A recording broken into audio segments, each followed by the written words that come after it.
The views, thoughts, and opinions expressed in this episode are that of the guest and host and do not necessarily reflect the values of sponsors or other associated organizations.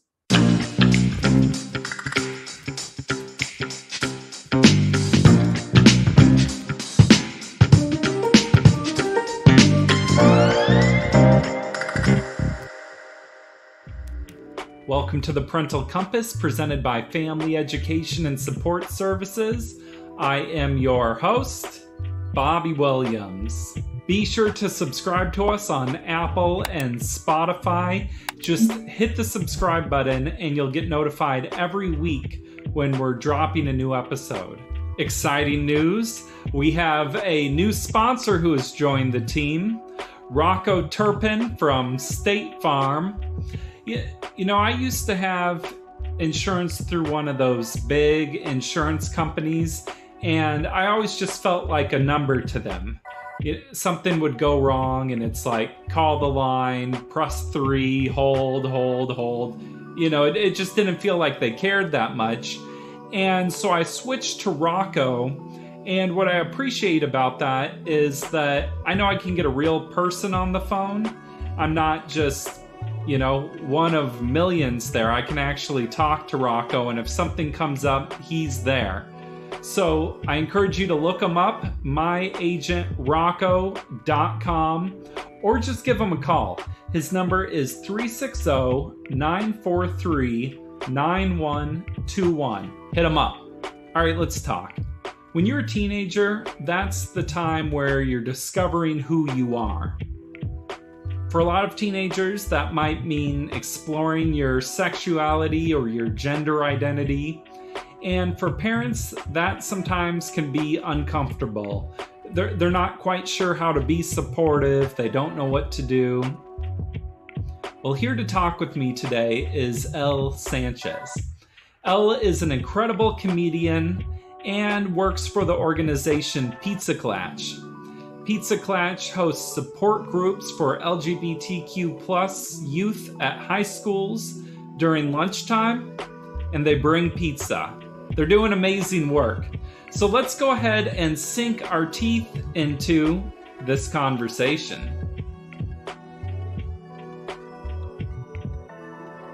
Is learning about pronouns, learning about they, them. Why do you think it's so challenging for people, and what can they do to get better at it?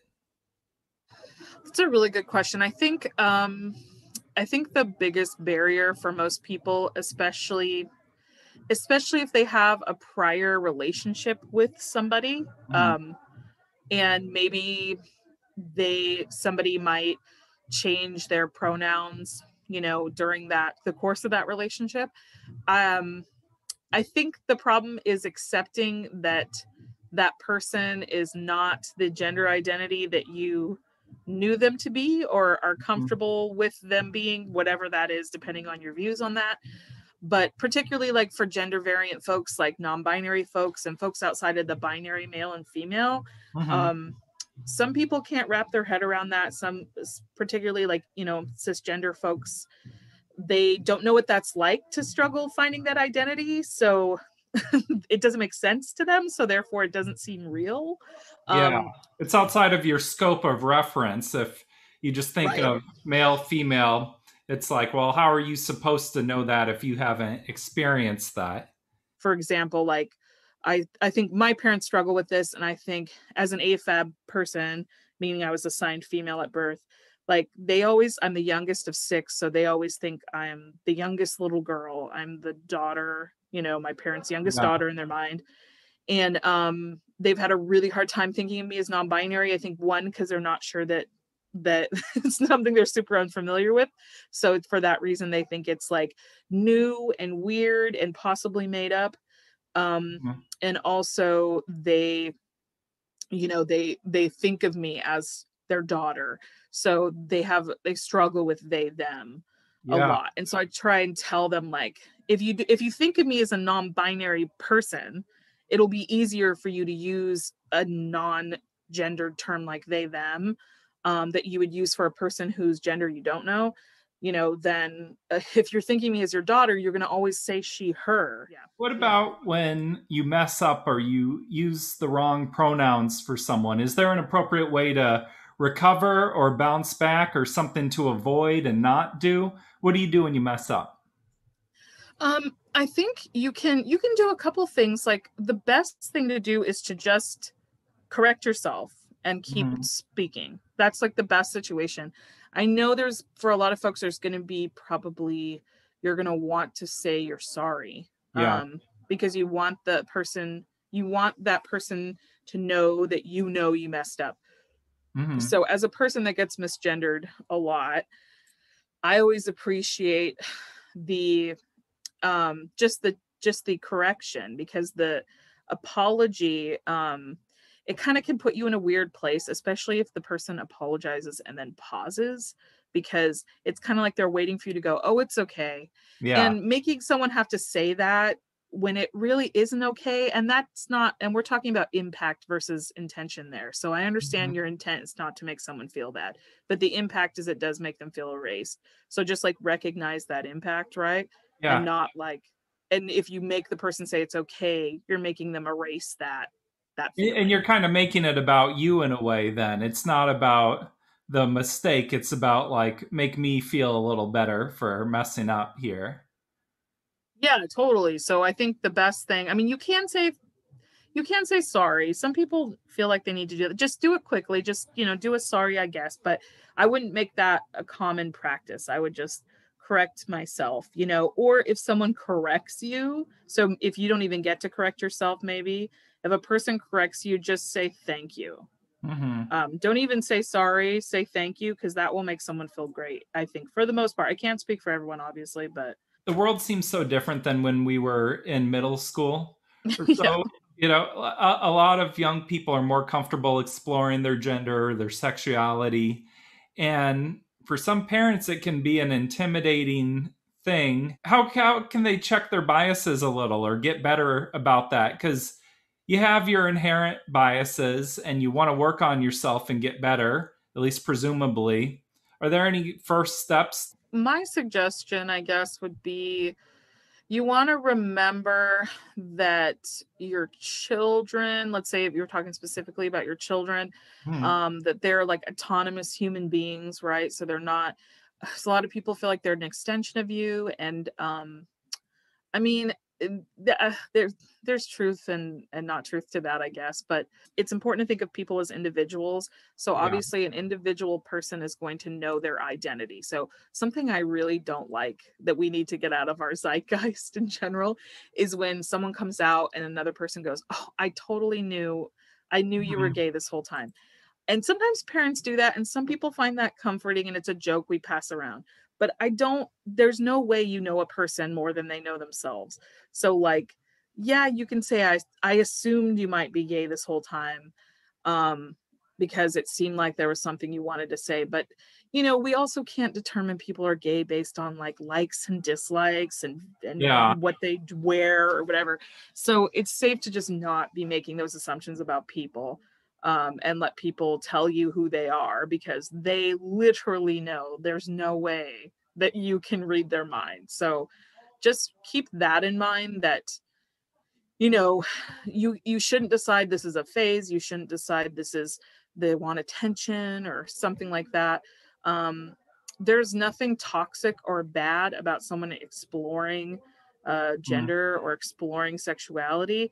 And you want, if anything, it'll confirm identities they might have later in life. And it could always change too. I mean, this stuff is more fluid than we like originally maybe know, based on our own social constructs about it. So, just like let people tell you who they are, figure out who they are. Don't tell them for them, because you wouldn't want them to tell you. So it's just kind of like be open to that. Yeah. That's interesting what you bring up about like, oh, I always knew you were gay and how that is like stereotyping and negative in a way. Yeah. What about your child wants to maybe they've come out to you, but they want to come out at school and they're nervous about it? Is there a way to help walk them through that or any way to help them? Because that seems like a tough one. Yeah, and that of course always depends on where you go to school and the Hmm. social dynamics and the staff there, because you've got, as far as pizza clutch goes, of course there are a lot of schools we work with. In fact, I would say, I want to say all of them that are pretty supportive of queer and trans students, um, and can be supportive in these situations that, and the students report that as well. But there are obviously places where that's not the truth, or that's not how it goes. So what matters is, you can't, I think as a parent, you can't control, obviously, um, your child's environment outside of the home. Hmm. There's like, you can teach them how to handle this or that, as far as what you think to be how to handle this or that barrier, but and give them those tools. But you can't determine how things are going to go for them. So it's, don't waste your time, I think, trying to control that. I think what you can control is the support and love that they have at home, and reminding them if they are running into these barriers, let's say with students or staff not accepting who they are. One, there is stuff you can do legally around the staff situation, because because of state and federal law, staff are required to call students by their chosen names and pronouns and things. So look up those rights, make sure that the staff at your child's school is following their legal rights as a student, and you can enforce that. So that's important. And if you don't want to, and if your student, and also maybe encourage your young person to enforce that themselves and advocate for themselves as well. If maybe having your parents talk, depending on their age, maybe that's awkward, but you can also encourage them to advocate for themselves and talk to counselors and things like that. You can't determine how other youth are going to treat them, but show them, like, give them tools of how to Yeah. deal with that. Like, That makes me think about bullying, and is there an appropriate way to deal with bullies? I guess it's circumstance by circumstance, but I would assume kids often don't want you to go to the school as a parent, but then you don't want to just sit back and watch your kid get bullied either. yeah, that one's really tough, because like you said, it is really specific to the situation going on. So there are some obviously really, really tough particular kinds of situations, some more vague things. I think the important thing to do is to not approach the situation like, with any kind of outdated views we've ever had about this sort of thing. Like, don't be like, oh, bullying is part of growing up. No, it is Mhm. not. Yeah. Like, don't just I people the idea that people only become strong based on experiencing heartache and trauma is not true. I think that those experiences, we can turn them into learning curves and ways to find our strength. But the strength existed there right at the beginning. You're just having to find it because you're going through this traumatic situation. But don't tell people they have to go through hardship and trauma in Yeah. order to reach that strength. That strength is there, they can access it, you know. So I think, like, the idea that saying bullying is part of growing up is that idea, like, that, oh, this will help you become stronger. And there's a lot of media and music and stuff that tells us this Mhm. stuff too, that's like, oh no, you like that Christina Aguilera song that's like, you made How's me it go? stronger. You Uh-huh. know that one I'm talking about, where she's like talking about bullies and how you made my skin thicker and stuff, and Oh, people use sing those it for terms. me. I haven't heard it. Oh, yeah, it's like early 2000s, I think.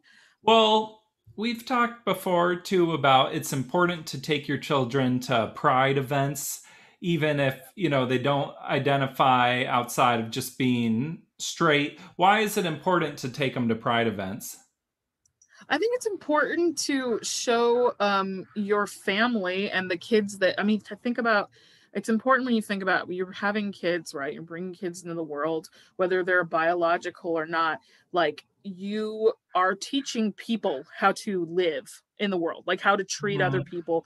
Like, they're literally learning the majority of how to be a person from you, So you true. know, Yeah. which is a lot of pressure. And that's why parenting is really, really hard. Hmm. But it's, so you have to think about that, I think, in the sense of, you want to all these everything to be like sort of normalized for your kids, so they are treat people with kindness and respect. And I think not just like taking them to pride events so they can gawk at queer people and go, oh look, they're humans or whatever. Yeah, but but to be like, this is normal. Just talking to them and hearing like what they want and what they feel. That's how I feel, particularly why I'm raising my kid gender neutral, is like, I want them to tell me who they are. I want them to not have to break out of a box that I set for them. I want them that to be a fully open, like there not be a box, you know what I mean? As much as possible. I'm not going to pretend that I do everything perfect, because I obviously don't.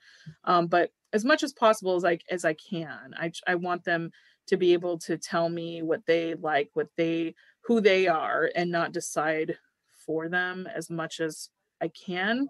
I'm going to be open. I gave them names I thought were fun. They could change those names and I'm not going to be mad about it. You know? Well, I feel like we think our kids are being so manipulative all the time, and then they grow up not to trust their own emotions or trust other people, because you're always like, oh, they're just doing this because they're trying to get this, and like you're gaslighting your own children or something.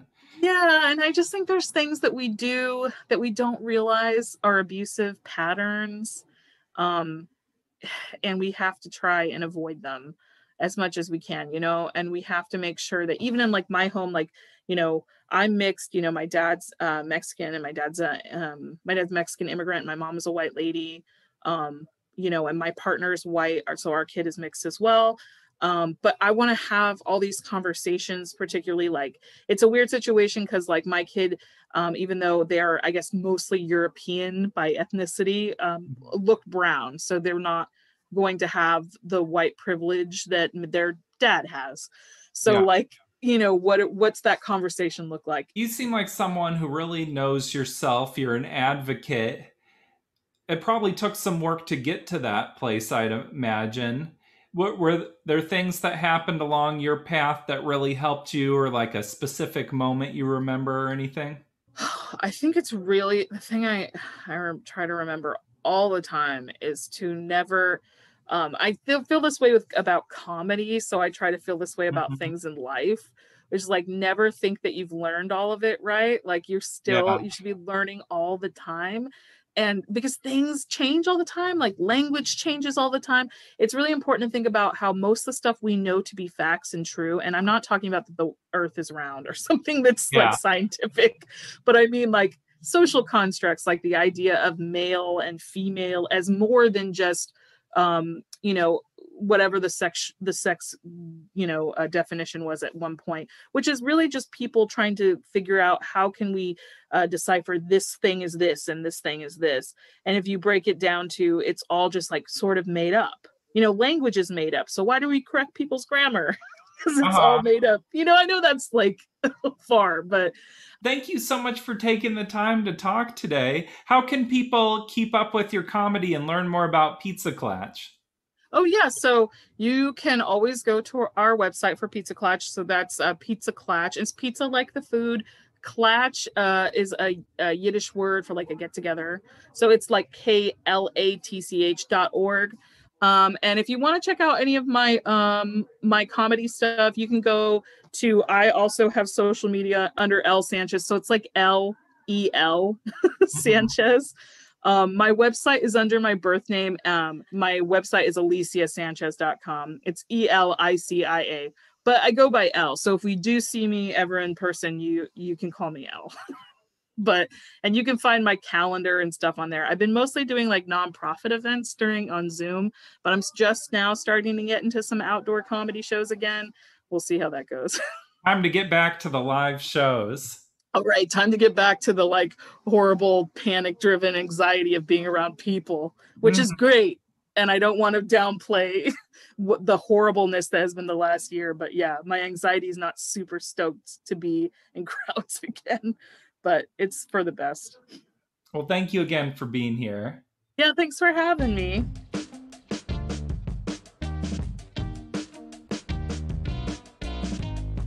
Thank you, Elle. The world needs more supportive and open-minded people like you. A big thank you goes to Family Education and Support Services And to our new sponsor, Rocco, welcome. My name's Bobby Williams. We'll see you next week. Peace.